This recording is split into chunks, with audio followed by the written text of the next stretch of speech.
Olá, seja muito bem-vindo a mais um O Varejista. Eu sou o Rodrigo Maia, CEO da Go Now One, uma empresa do Gouveia Ecosystem.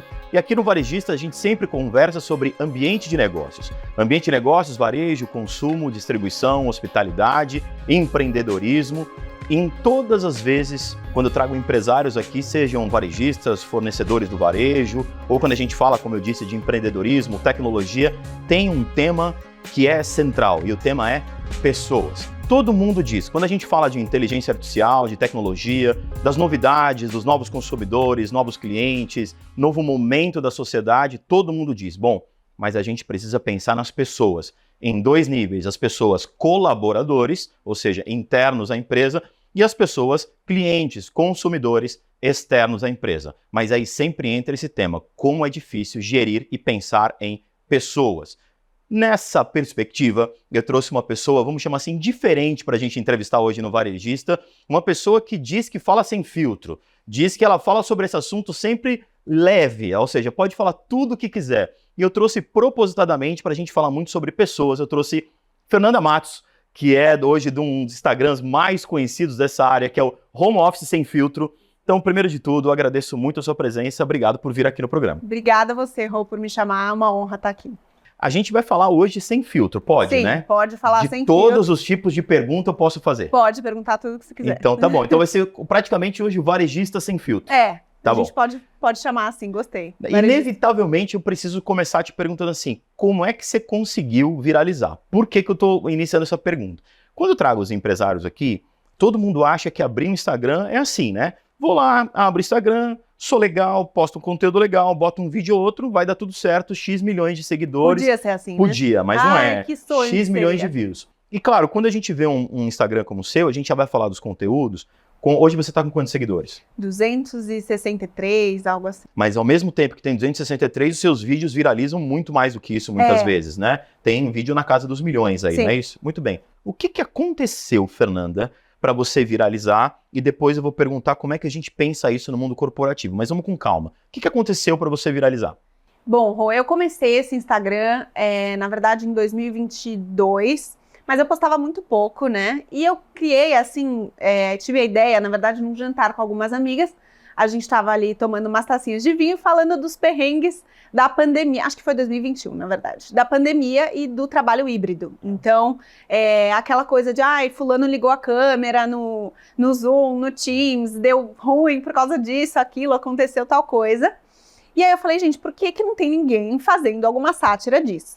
E criei super despretensiosamente, mas eu não postava assim com frequência, eu postava muito de vez em quando, e aí em 2022 eu também parei por um tempo, fiz um hiato aí, até que em 2023 eu comecei a voltar a postar mais, e lá para meio do ano, junho, julho, eu fiz um vídeo chamado Insultos Corporativos, que basicamente eu ensinava as pessoas a insultarem, né, ou praticamente falarem o que elas de fato queriam falar de uma maneira mais formal, mais corporativa. Então, esse vídeo foi o que bombou. Ele bombou primeiro no TikTok, na verdade, e depois o público foi para o Instagram. Hoje a minha página do TikTok tem menos seguidores do que o Instagram, mas começou no TikTok. E aí foi um estouro, então eu acho que o porquê que isso aconteceu, por causa da identificação. Então as pessoas têm vontade de xingar os coleguinhas, os chefes, e não sabem como, então eu fiz ali quase uma tradução. E você sempre foi assim, sempre teve esse espírito de bom humor, sempre foi uma pessoa satírica, que fazia isso, por exemplo, com as suas amigas tomando vinho. Você tinha esse perfil, ou surgiu isso porque você falou, não é possível que ninguém tá fazendo. Ou, na verdade, a junção das duas coisas? É a junção das duas coisas, mas assim, com uma câmera sozinha é mais fácil do que com muita gente olhando, ou amigas, ou até num grupo. Eu sempre fui, assim, uma amiga engraçada, mas quando você tá ali sozinho com a câmera, você tem mais liberdade, então eu acho que sozinha a minha criatividade aflorou e aí... Mas o espírito de bom humor, sim, eu sempre tive. Sempre teve. E você lembra desse vídeo que você falou? O que você trouxe que viralizou tanto, assim? Você falou o que nesse vídeo? As pessoas podiam xingar o outro de que forma? Lembra desse vídeo pra mim um pouco? Era algo mais ou menos assim. Então, quando você quer falar pro seu colega, para de me encher o saco, você tá cobrando uma coisa que não é nada a ver. Então, eu não vou lembrar agora a frase, mas eu falava algo do tipo, por gentileza, você pode ficar no seu escopo de responsabilidades, algo assim, que são os jargões, né, corporativos. E aí todo mundo falou, nossa, é isso. Então tinha desde, ai, não enche meu saco, ou ai, nossa, que coisa burra, que nada a ver o que você falou. E aí falava, mas certeza que esse é o melhor caminho pra gente ir com essa ideia. Então foi algo nesse... Mas tem um detalhe importante. Não só você, eu já vi várias pessoas que têm essas sátiras no mundo corporativo. Muitas que dão certo, aliás, melhor, poucas que dão tão certo assim, e muitas que acabam fazendo essas sátiras e fica lá com 1.000 visualizações, 2.000, que ok, mas é que não chega vamos chamar assim, uma página com publicação, com publicidade, etc. O que você acha que você fez para viralizar tanto? Porque é uma dúvida que as pessoas têm sempre quando fala de redes sociais. O que ela fez? A criação de conteúdo, ela não tem uma regra assim, você vai fazer essa receita de bolo e agora você vai viralizar. Eu acho que é o tema que você aborda e a maneira como você aborda. Então, assim, hoje a internet está cheia de conteúdos, principalmente quando você fala de outros nichos, sei lá, moda, que são conteúdos muito bem feitos e muito bem pensados. Não que os meus não sejam bem pensados, mas eu digo assim, esteticamente perfeitos. E eu literalmente peguei minha câmera, fiz ali com uma luz boa e falei com a audiência. Então eu acho que hoje as pessoas tendem a ver conteúdos mais rápidos e também mais normais, mais vida real. Então acho que tem um pouco disso. E eu acho que o tema, o nicho, assim, porque não é um humor escrachado que eu faço, né? Um humor, uma sátira inteligente, eu gosto de pensar. E então eu acho que pegou o público desse jeito. E aí eu fui também fazendo outros tipos de conteúdo, então abordando temas até um pouco mais assim sensíveis, por exemplo, o chefe tóxico, que eu acho que o humor ele traz essa facilidade da gente abordar temas sensíveis para chegar em mais pessoas ou falar de coisas que nem todo mundo quer falar. Então tem muita gente que me responde assim, eu me vi nesse vídeo, puta, eu acho que eu sou o chefe tóxico. Ou então, sei lá, trago também algumas reflexões ou alguns autores, TED Talks, enfim, fala do Simon Sinek, que eu adoro, dicas de livros. Então acabou misturando tudo. Mas eu acho que a viralização foi muito pelo conteúdo, tipo de conteúdo, e a maneira de gravar e de falar ali. E você se formou em quê? Qual que era a sua ideia profissional? Porque hoje você virou completamente a pessoa influenciadora. Hoje Sim. Você se denomina como influenciadora, acredito eu, óbvio, do ponto de vista do que você faz hoje. Já era isso que você queria fazer? Você tinha isso como um sonho, como um desejo? Ou foi muito do nada? E qual era a sua profissão antes disso, se é que você já estava começando a traçar? Eu não tinha o sonho e eu me formei em publicidade e propaganda pela SPM, depois fiz uma pós-graduação em marketing, gestão de marketing no INSPER, e eu trabalhei em multinacionais a vida inteira, então eu tive ali 10 anos de carreira, não foi uma carreira tão longeva no mundo corporativo, mas eu consegui aprender uma coisa ou outra. E eu criei muito despretensiosamente essa página, assim, lógico, ninguém cria sem a intenção de viralizar. Eu tinha intenção, mas eu nunca achei que eu ia fazer essa mudança de vida. E foi uma decisão bem difícil no sentido de, é isso que eu vou fazer, vou largar um emprego CLT com um salário, para agora não saber o quanto que eu vou ganhar no mês, não ter a rotina. O que me preocupava muito era a minha rotina, como que eu vou acordar e eu vou fazer o quê, né? E agora eu já tô quase 2 meses aí nessa nova fase, que é bem recente, mas já me adaptei mais. Mas assim, eu trabalhei em trade marketing quase a minha carreira inteira. Esse trabalho que você fez em marketing era um trabalho de 8, 9 horas por dia ali, convencional CLT. Isso. Você manteve paralelamente a vida de influenciadora com esse trabalho durante quanto tempo? E a partir de que momento você fez a virada de chave? Porque o que você está falando, 2, 3 meses que você está 100% focada nisso. Eu entendi certo? Não? Foi praticamente 1 ano fazendo os dois. Então eu já tinha a página, mas quando eu comecei a monetizar, encarar isso como um trabalho, foi ali agosto do ano passado. Então eu me demiti em setembro, foi 1 ano que eu fiz os dois paralelamente. E aí eu realmente tinha menos noites de sono, era difícil ali levar 2 trabalhos, porque... Você se demitiu em setembro do ano passado? Agora. Desse ano? Agora. Super recente. Eu viajei, tirei férias e eu tava assim, faço ou não faço? Toma ou não toma essa decisão? Aí um dia eu acordava e falava, não, eu vou, é meu sonho, eu sou nova, assim, meu sonho, né? Não era meu sonho antes, mas durante esse ano aí eu vi que haveria uma possibilidade. Não sou casada, não tenho filhos, eu posso arriscar. E aí tinha dias que eu acordava e, ai meu Deus, que loucura que eu tô fazendo, não. Mas acho que eu tomei a decisão certa. E você tomou isso quando começaram as publis? As publis começaram, logo depois do vídeo que viralizou, as publis começaram a chegar, mas assim, eu não entendia nada. Então, era um mundo completamente novo. Hoje eu vejo que, sei lá, mesmo há 6 meses atrás, eu estava precificando totalmente errado. Eu não estava com ninguém para me ajudar, então hoje tem uma agência que me ajuda muito na prospecção dessas publicidades e também no atendimento, falar com o comercial. É todo um trabalho, as pessoas não imaginam, né? E aí demorou até eu abrir um CNPJ, demorou até eu entender como é que era isso, mas foi um ano já ganhando dinheiro até eu decidir. E quando você fala de precificar, isso é importante dizer, você acha que precificava baixo e errado, é isso? Você deixa, se alguém me der 1.000, 2.000 só para fazer um post, tá tudo bem. E você ia fazendo isso. Porque eu nunca tive, assim, eu tinha meu salário, né, e isso para mim era um extra. Então eu falava, gente, lógico, eu só não fazia permuta, isso eu fazia muito pouco, que é algo que sempre me orientaram, não faça. É isso. Então eu fazia muito pouco, mas assim, cobrava pífio. E aí a agência me ajudou muito nessa, não, você cobra X, é 3 vezes X. Você tá vendendo muito barato o teu trabalho. E aí também tem um pouco de você se enxergar. Quando você faz algo de maneira muito intuitiva, que são esses vídeos para mim, eu não enxergava que eu botava assim uma estratégia ou que era algo muito... Eu falava, é um vídeo. Só que pessoas que não estão ali no dia a dia, ou que as minhas amigas falam algumas, Fê, mas como que você... Eu falo, para mim é tão normal. Então, para mim, era algo que não precisava cobrar tão caro, sabe? E aí eu entendi o valor do meu trabalho depois. Falei, não que eu seja, nossa, a influenciadora mais cara do Brasil, tá longe. Já tô vendo que uma postagem com a Fernanda tá na casa do 1 milhão, é isso? Ai, quem me dera. Hein? Um postzinho, 1 milhãozinho já? Nossa. Aí eu vou vir aqui e vou falar aí você mais vai... sem filtro ainda. Mas continua. Aí você trouxe... Eu tô dizendo tudo isso até para pontuar muito claramente. Quem tá assistindo a gente... Toda vez que eu trago um empresário aqui que fala de influenciador, todo mundo fala, não, agora é a onda dos influenciadores, isso hoje vende muito mais, principalmente os influenciadores de nicho. Só que para achar esse influenciador, para ele realmente engajar, para as pessoas comprarem dele, isso não é uma coisa tão fácil. Tá acontecendo claramente no varejo e em qualquer outro setor uma mudança de paradigma. Eu assisti a entrevista de alguns empresários falando sobre quanto é hoje investir na televisão, por exemplo, que continua esse investimento, até para uma manutenção de marca muitas vezes, mas que quando você pensa em retorno sobre investimento, se você pega esse mesmo valor da TV e distribui por influenciadores, o retorno sobre isso está muito maior.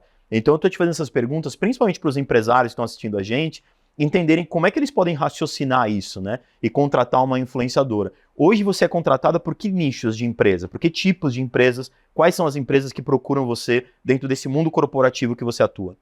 Rô, eu já tive alguns nichos, mas a grande maioria são empresas ou de benefícios, então que o foco é tanto no B2B quanto no B2C, tanto gerar awareness para consumidor final, mas muito também para o RH das empresas, então marcas de cartões de benefícios múltiplas. Já conversei, já fiz publicidade também, vou abrir as marcas aqui. Fica à vontade, pode falar nome, não tem problema nenhum. Para o LinkedIn, já fiz de alimentos, então Forno de Minas, tudo que tem a ver com conteúdo, por exemplo, praticidade. Então a gente fala de home office, da rotina que é ali atribulada. Então Forno de Minas veio com o waffle, que é um negócio que você só esquenta, maravilhoso. Veleda, então eu fiz para divulgar o Stress Dorum, que é um fitoterápico que te ajuda no dia a dia. Então são coisas que têm a ver com o meu nicho.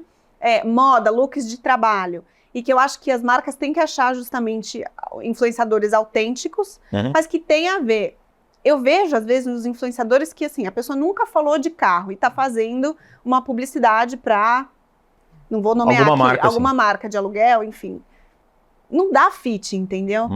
Tem que ser que tenha a ver com o seu comportamento, com a sua vestimenta, com aquilo que você fala. É isso que você está querendo dizer. Eu acho que tem que ter um fit. Mas você está tanto no B2B, pode tomar sua água à vontade, fica tranquila. Você está tanto no B2B como no B2C, ou seja, você tem as empresas, ou seja, você se conecta, quando eu digo com as empresas, você vende direto para empresas, as empresas que de repente olham o seu perfil, e também consumidores que olham o seu perfil. Você tem esses 2 nichos. Tem esses 2 nichos, mas sempre são as marcas que entram em contato no meu e-mail, e aí a minha agência que me assessora toca, ou a minha agência vai atrás de marcas que eles acham que tem fit. Perfeito. Mas sim, tem tanto empresas e pessoas que me Que seguem. eu quero dizer como seguidores seus, ou seja, tem empresas que te seguem, porque se você coloca, por exemplo, uma empresa de benefício, tem que ter alguma pessoa de RH de alguma empresa que queira aquele tipo de benefício. É isso. Então não é só o B2C, tem que ter gente de empresa, tomador de decisão que te segue, é isso que eu quero dizer. Exatamente, sim. Perfeito. A gente vai fazer um intervalinho muito rapidinho, a gente já volta com a Fernanda Matos,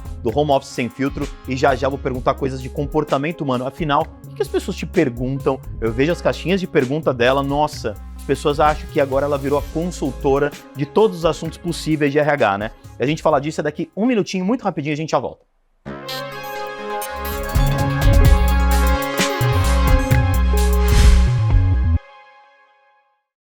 Falei pra vocês que era rapidinho, a gente já volta perguntando direto assim pra você.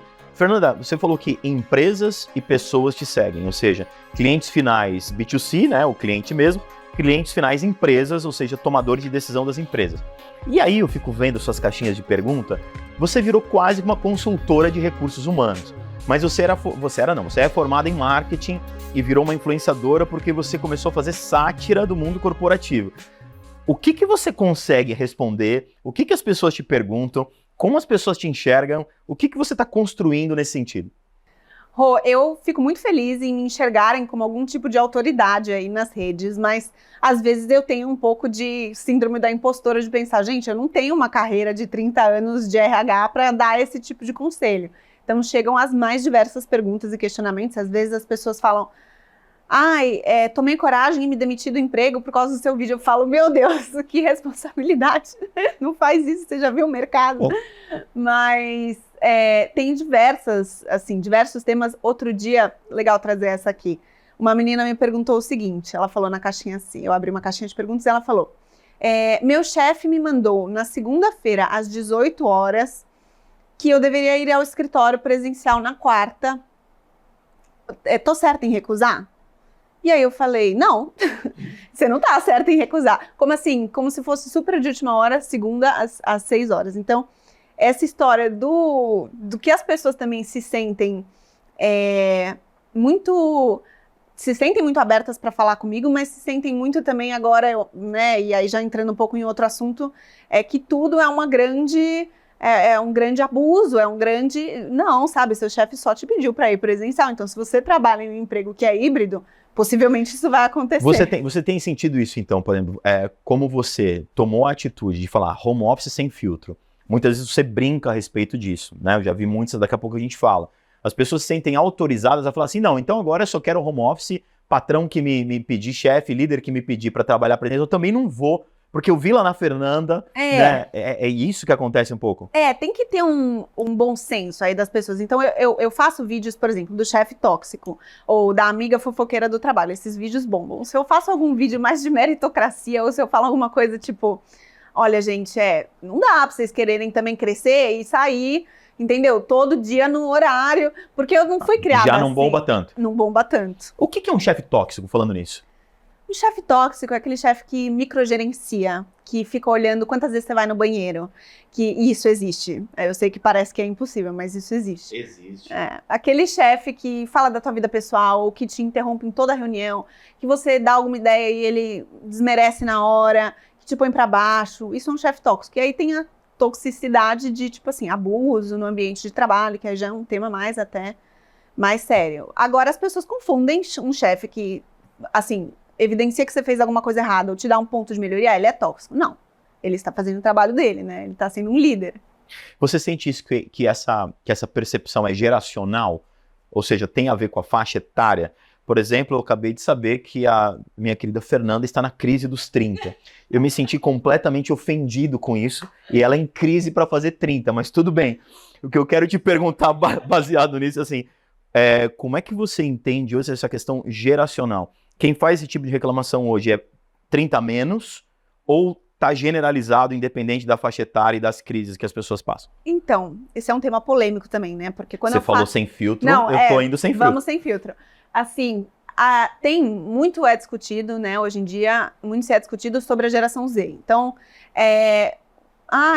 eu contrato pessoas da geração Z, elas não querem trabalhar. Então, tem uma generalização. Eu acho que existe sim, na minha opinião, uma mudança, mas não tanto pela geração, eu acho que pela Covid, de você ter que ir ao escritório todos os dias, E, então, para mim, existe uma separação pré-Covid e pós-Covid, e não ir. Porque eu sinto que as pessoas que estão começando no ambiente de trabalho têm que ir para o escritório.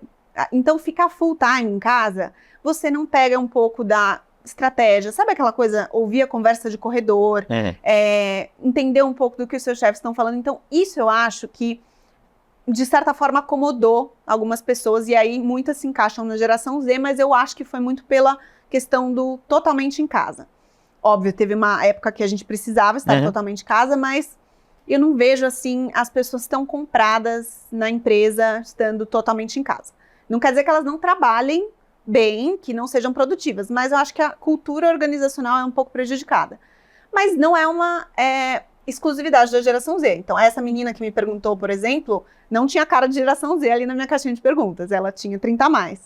E as pessoas achando um absurdo coisas básicas, né? Então... Vamos lá, direto. Você é contra ou a favor 100% de home office? Eu sou contra. Contra. Qual que é o seu modelo? É híbrido o modelo? Ou seja, lá vou eu provocar. Agora eu vou provocar ela. Você vão me cancelar muito. Você em cima do muro. Eu sou em cima do muro. Você é em cima do muro porque você acha que é isso que vale mesmo? Ou, por exemplo, tem um empresário que veio aqui que falou assim, olha, eu botei home office, tô voltando tudo pro presencial, porque perdeu a mão da empresa. Você pega a Amazon anunciando que 2025 tá de volta 100% presencial, a maioria das Big Techs voltando quase que 100% presencial, tá virando sexta-feira um dia quase que oficial do home office, os outros dias todos presenciais. Parece que há um movimento, e eu digo parece porque ele não é tão completo ainda. Sim. Mas ele, quando você pega empresa de tecnologia fazendo isso, existe um indicador.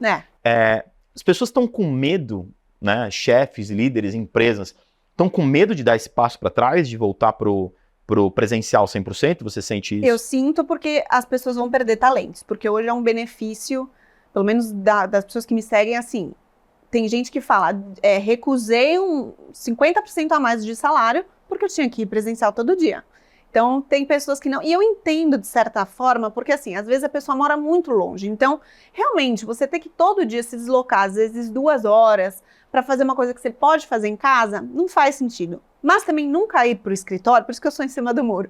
Eu acho que você não conecta com as pessoas, você não tem a sensação de time. E eu, quando eu trabalhava, era no sistema aí. Quando eu trabalhava, é ótimo. É que agora ela não faz nada, né? Tô brincando. Não, mas até minha família, bom que você não tem trabalho amanhã. Não, eu tenho trabalho. Eu só não vou CLT ali. Mas era um modelo híbrido e eu sentia que funcionava muito, porque você tem o momento do almoço, do cafezinho, que você faz um networking que é muito importante.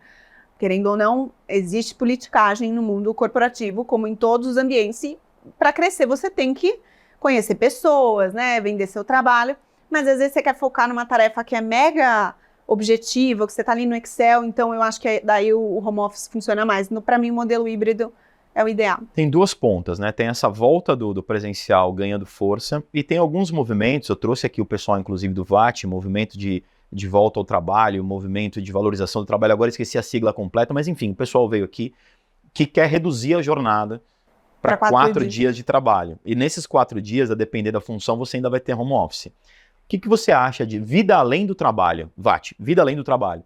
Então, o que você acha dessa relação entre vida versus trabalho, como se fossem oposições? Entende o que eu quero dizer? Porque quando você cria esse movimento, e eu trouxe aqui para dar voz a esse movimento e perguntei isso para eles presencialmente aqui, quando eles estavam comigo.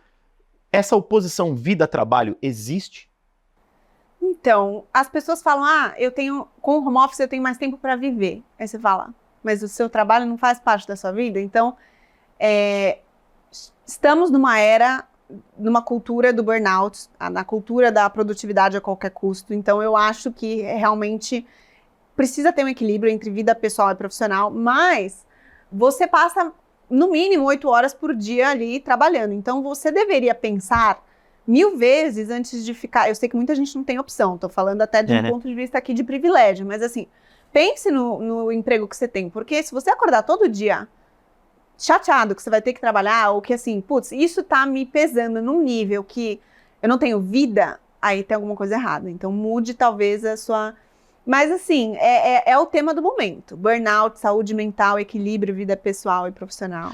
A gente vai falar mais disso, eu quero falar de comportamento humano daqui a pouquinho, mas assim, eu quero só voltar nesse ponto dos dois extremos, assim, né? Porque acho que não está muito bem resolvido para as pessoas. O que você tem recebido de informação a respeito disso? As pessoas querem trabalhar menos e acham que vai parar de pé as empresas com essas operações? Pois é.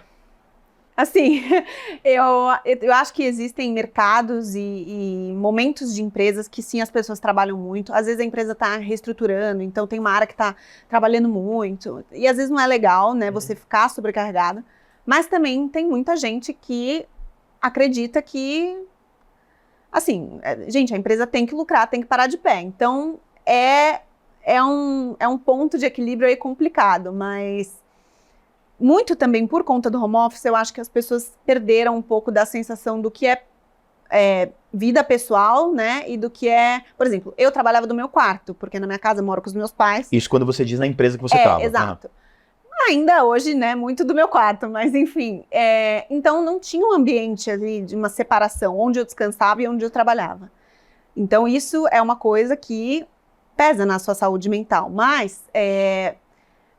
as discussões são infinitas, assim, eu acho que tem que ter uma separação também e uma vontade de melhorar da pessoa, né? Então, de repente, fazer uma terapia ou impor limites, tipo, a partir desse horário eu não vou trabalhar, mas não dá para querer não trabalhar. É que o que eu quero dizer, e a gente vai abordar muito isso depois agora, esse tema, que assim, ao mesmo tempo que as pessoas querem ficar mais em casa, intitulando como viver em casa é diferente de trabalhar, como se vida e trabalho fossem coisas diferentes, são quase que as mesmas pessoas que olham os influenciadores, muitos deles empresários, que acabam ficando milionários e dizem que querem ser assim também.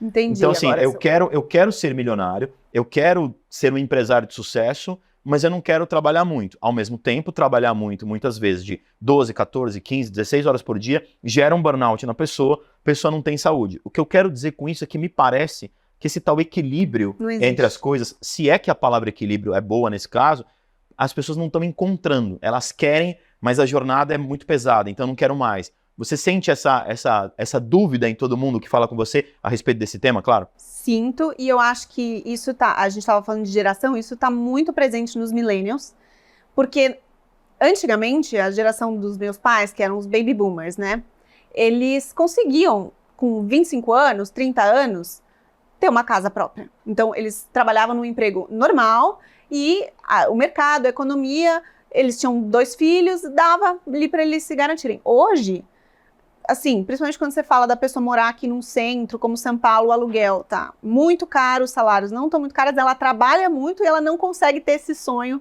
da vida. Então, mesmo trabalhando muito, o sonho de virar milionário ainda é muito distante para o brasileiro. Mas tudo foi esticado, né? Porque, assim, as pessoas demoram mais para sair de casa, demoram mais para casar e ter filhos, mas também estão demorando mais para... ficam mais tempo no mercado de trabalho. Antes, 40, 45, quase 50, tá praticamente fora do mercado de trabalho. Hoje você tem mais. Eu quero falar muito de saúde mental, que eu acho que é um ponto importante com base nas sátiras que você faz e esse mundo do trabalho. A gente vai para o intervalo mais um minutinho é muito rapidinho. A gente já volta com a Fernanda Matos. Home office sem filtro, varejista sem filtro. Já, já.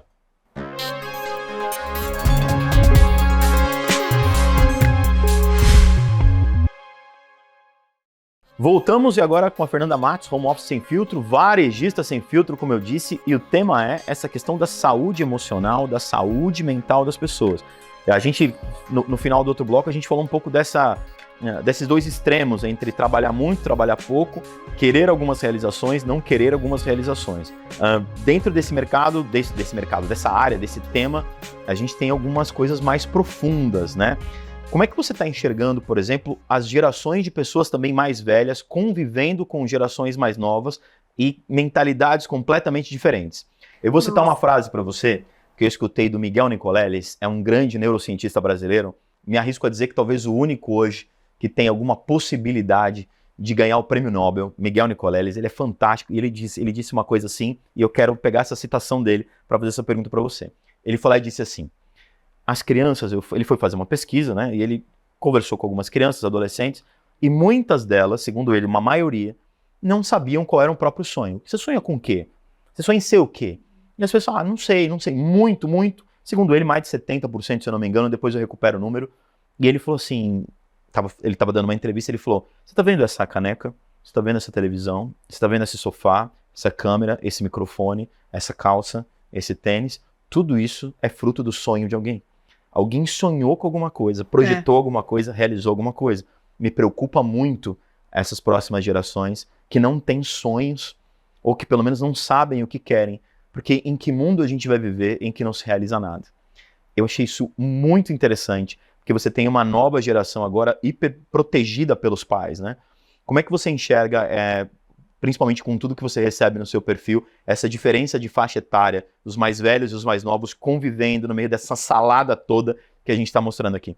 Eu acho que essa briga geracional, vamos chamar assim, dentro das empresas sempre aconteceu.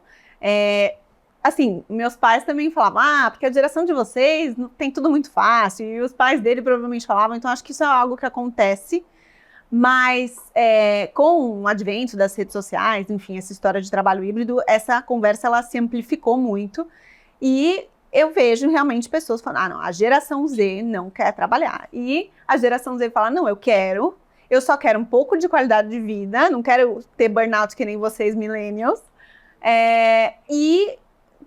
assim, viajar, então eu prefiro ter experiências do que comprar bens materiais. Então, assim, eu acho que os objetivos de vida são diferentes, mas existe um pouco disso de você falou, de não saber o que eu quero, ou não ter nem a pretensão de chegar em cargos de liderança. Isso é muito comum também. Eu leio várias reportagens que a pessoa fala, não, a geração Z não quer ser chefe. Tipo, pra quê? Pra ganhar um pouquinho a mais e ter esse tanto de responsabilidade? Não, eu prefiro viajar, eu prefiro ter a minha vida e eu acho que, assim, a gente tem que saber respeitar as vontades de cada um. Mas eu concordo, se for assim, a gente não vai ter mais médicos ou advogados ou outros trabalhos. Muita gente quer ser influenciador também, isso é um sonho. Quando você fala com crianças, eu quero ser youtuber. Youtuber é um negócio que as crianças Será querem. que eles querem ser youtuber ou eles só querem aparecer na internet para todo mundo olhar para eles? Eu acho que eles consomem muito YouTube. Então, assim, eu vejo... eu tinha muitas mães ali na empresa que eu trabalhava, de crianças ali de 5 anos até 10 anos. E hoje é muito difícil eles verem. Antes, na minha época, você via desenho, né? Cartoon, Nickelodeon, Disney Channel. Lá na TV tinha hora para ver. Hoje, as mães trabalham mais, as crianças estão muito mais digitais. Elas pegam o iPad e elas assistem os desenhos, mas assistem crianças no YouTube, porque... rola esse negócio aí de várias mães ou pais, no geral, enfim, colocarem os seus filhos, criancinhas, para abrir brinquedo na internet. Isso é todo um mercado absurdo, eu não sei se você tá por dentro, mas assim... E aí as crianças ficam assistindo outras crianças abrirem presentes. Então eu acho que elas veem muito isso e possivelmente eu quero ser isso porque eu consumo. Não sei, é uma hipótese. Mas, com certeza, as pessoas não sabem que para você ter sucesso em qualquer coisa que seja, você tem que trabalhar bastante. E percebe que a gente volta para o mesmo lugar, né? Trabalhar bastante, vai me gerar mais horas, aí eu vou ter que trabalhar, mas aí eu quero lazer. Lazer custa, então se lazer custa, você tem que ter dinheiro, você tem que ter dinheiro, você tem que trabalhar mais. Se você quer muito lazer, você vai ter que trabalhar muito para ter muito dinheiro. E você acaba voltando para o mesmo lugar. Esse é um tema muito difícil, polêmico, porque você tem alguns extremos, né?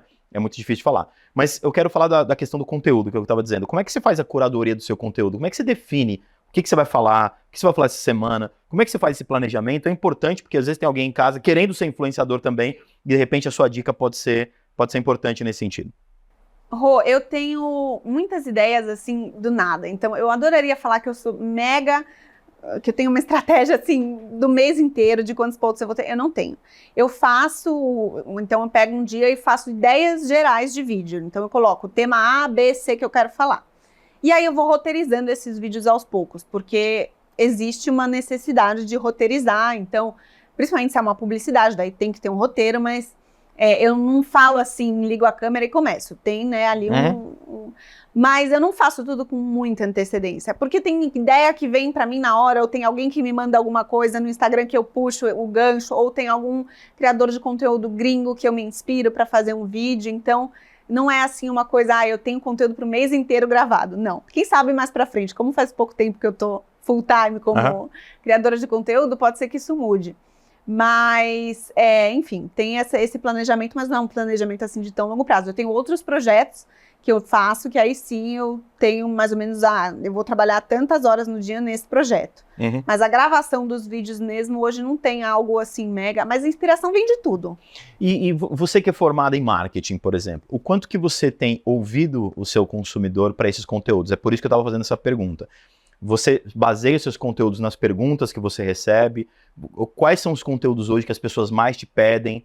Né? Você falou muito de chefe tóxico lá, mas aí a gente foi para um outro lado do papo. Eu só quero voltar nessa questão da curadoria de conteúdo. Quais são os pontos que mais te pedem, que mais te mandam mensagem, as maiores dúvidas? Quais são os pontos mais chave, assim, mais relevantes para esse mundo corporativo, dentro, obviamente, do seu nicho que você atua?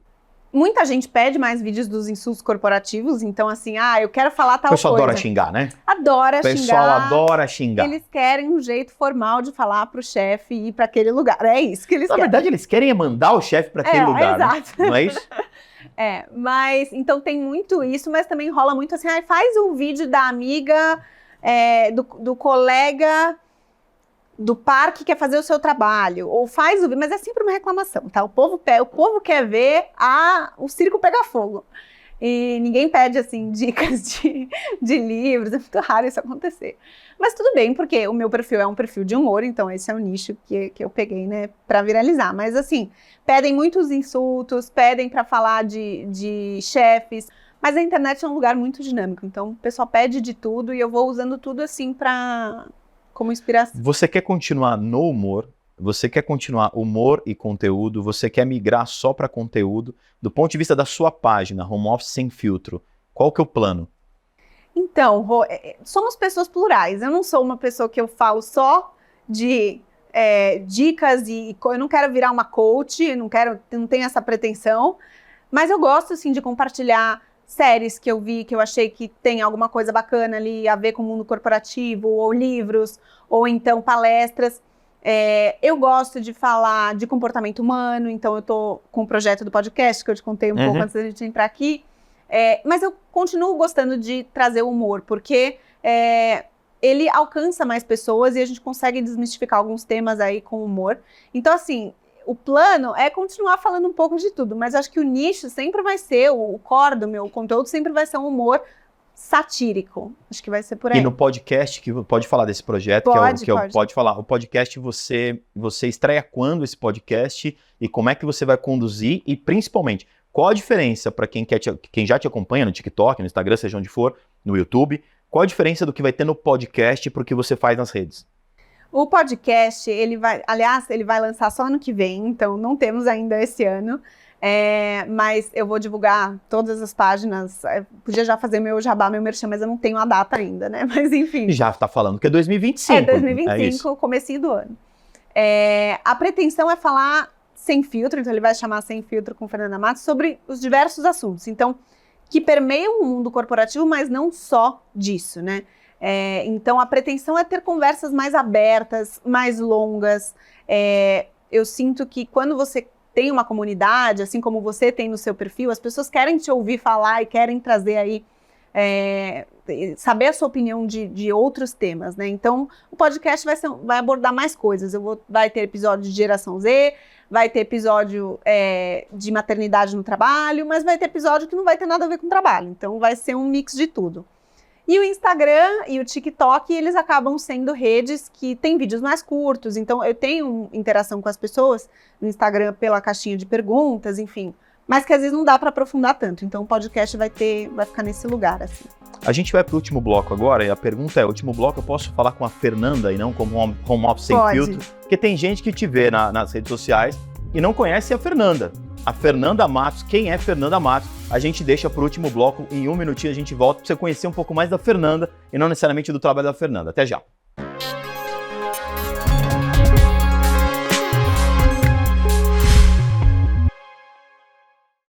Voltamos aqui com Fernanda Matos, Home Office Sem Filtro, mas agora, como eu prometi no final do bloco anterior, Fernanda Sem Filtro.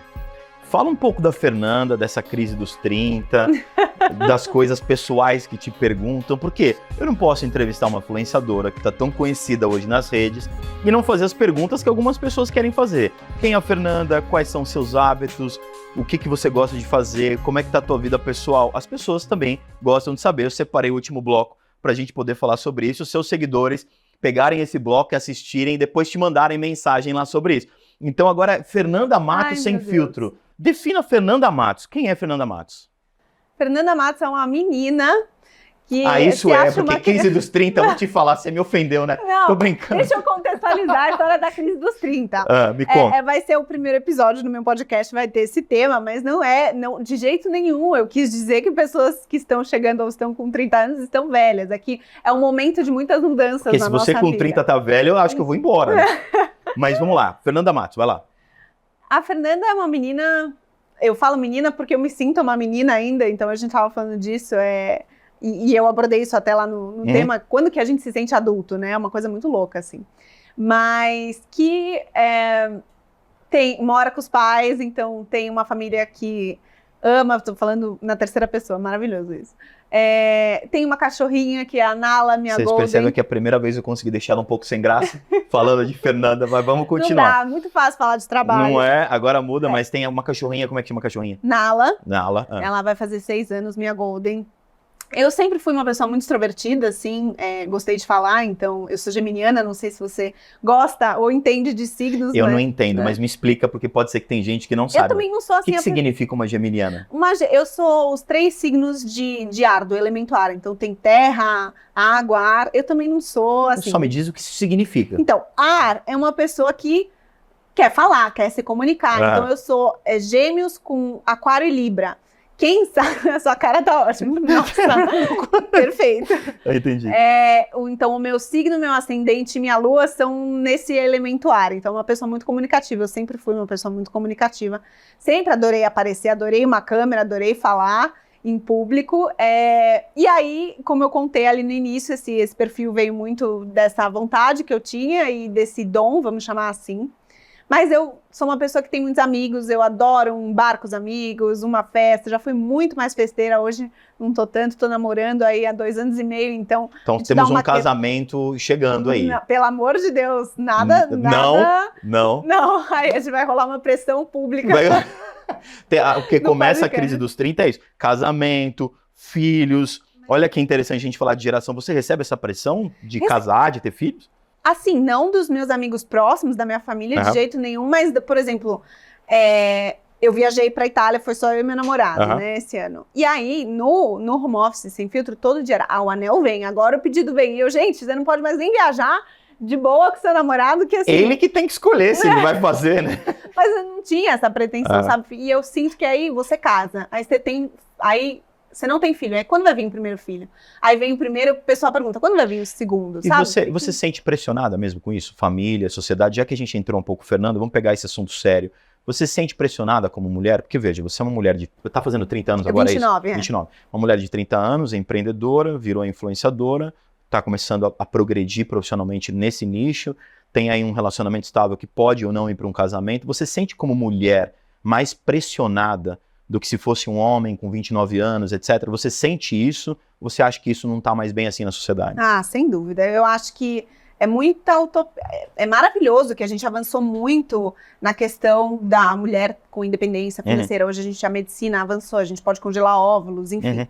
Mas eu acho que é muito utopia achar que não existe essa pressão, porque a vida da mulher, quando está nessa faixa etária, começa uma sementinha de pressão. Então, assim, eu, Fernanda, não me sinto pessoalmente pressionada, porque no relacionamento que eu tenho, a gente conversa disso muito abertamente, as famílias não pressionam, ninguém tá com essa pressa, mas eu vejo mulheres um pouco mais velhas que eu, ali de 35, 38, que estão muito focadas na carreira, às vezes têm um relacionamento, mas as pessoas perguntam, e aí, você não vai ter filho? E muitas falam, não, nem quero ter filho. Então, eu acho que isso é um tema que aí dá muito pano pra manga, porque ainda existe um pouco dessa pressão sobre a mulher. A gente conquistou lugares no mercado de trabalho, né, muita liberdade, mas eu acho que... E você se pressiona muito com relação a isso? Eu me pressiono em ganhar dinheiro. Eu me pressiono em ter minha independência financeira. Então, assim, eu não quero ter filho antes de eu conseguir dar uma vida boa pro meu filho, ou pra minha filha, enfim. Então, isso eu me cobro. Eu venho de uma família que o meu pai também sempre foi muito centrado no trabalho e falou da importância. Quando eu me demiti, ele assustou um pouco, mas ele me apoiou, porque ele viu que, enfim, não estava saindo sem planejamento, né? Eu já estava um pouco mais segura ali. Mas, então, isso eu me impressiono.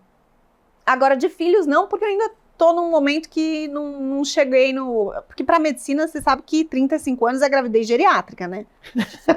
É uma coisa louca. Nossa, como ela é Juro. exagerada, né? Não, Gravidez geriátrica eles também. falam assim. Eles dão esse termo? Eu acho, não sei, eu posso estar muito louca, mas eu acho que... Então, assim, a mulherada fica, meu Deus, só que você vê a Cláudia Raia tendo filho, mulheres, a Gisele agora tá grávida, não sei se todo mundo ficou sabendo. Vi, inclusive do novo namorado, que e tá tudo ele bem. faz, ele não sei o que de tiro, é professor de alguma coisa lá que eu vi. Jiu-jitsu, não é? Jiu-jitsu, eu vi que ele também, mas enfim. O babado do ele dia tá lá, o babado do é. dia é esse, né? Tudo bem, Gisele Bündchen vai ter filho que não é do Tom Brady, é isso.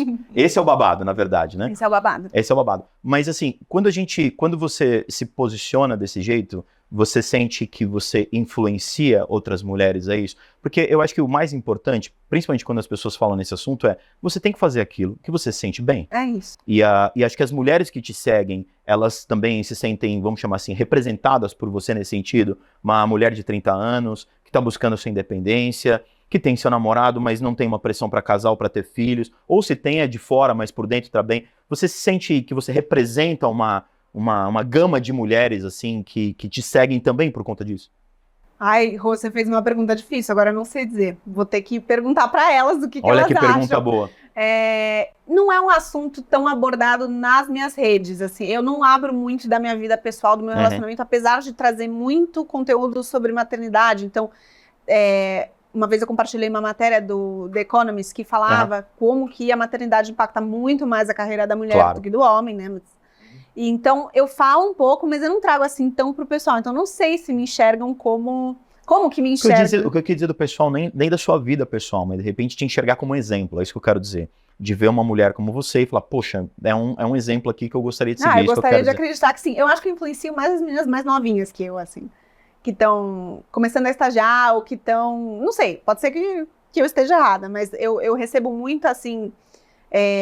diversas idades, mas muitas dúvidas também de quem está começando e de quem já é mais velho que eu ou tem outras dúvidas, são dúvidas mais assim focadas, no trabalho, vamos dizer, não é uma coisa tão existencial. Não sei se eu fui clara. Quem a Fernanda quer ser, assim, se você fosse colocar hoje, já que a gente falou de sonho, a gente falou de objetivo, falou de carreira, e a Fernanda? Qual é a carreira que a Fernanda quer? Quem a Fernanda quer ser? Onde a Fernanda quer chegar? Profissionalmente falando, claro. Ai, que pergunta difícil. Eu falei que era sem filtro, você gente, autorizou. Vamos lá. Mas é bom que é uma coisa que você não fala muito nas redes. Não falo mesmo. E às vezes a gente nem se faz essa pergunta, né? A gente vai tanto no automático da vida. Mas eu quero continuar criando conteúdo. Eu quero futuramente, então, ter o meu podcast para trazer pessoas bacanas para falar de diversos assuntos e talvez... Como eu falei, desmistificar alguns temas ainda sobre mundo corporativo e N outros, enfim, assuntos. Quem sabe não palestrar futuramente, quem sabe não ter um programa, quem sabe... As possibilidades são infinitas, então...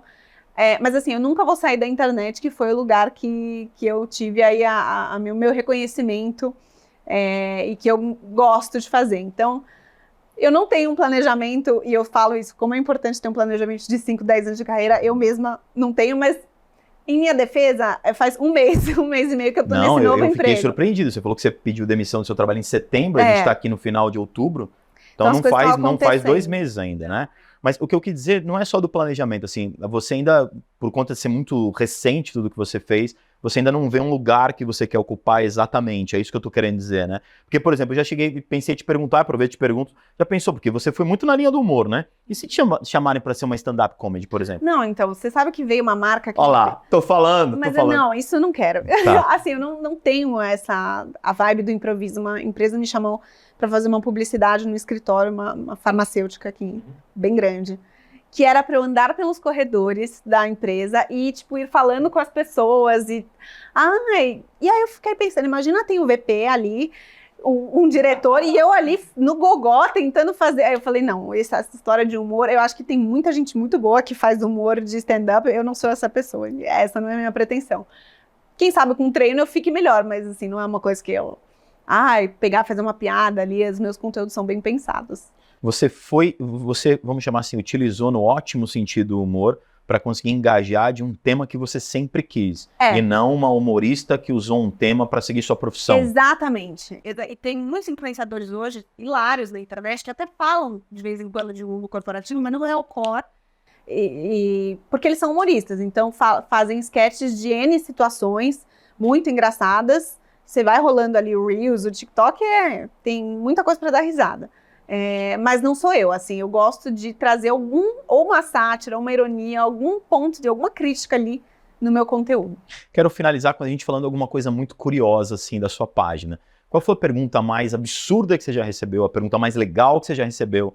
A pior pergunta? Só para, muitas vezes não publica, por motivos óbvios, né? Quais foram as grandes curiosidades de bastidores da sua página para a gente encerrar para cima aqui a entrevista?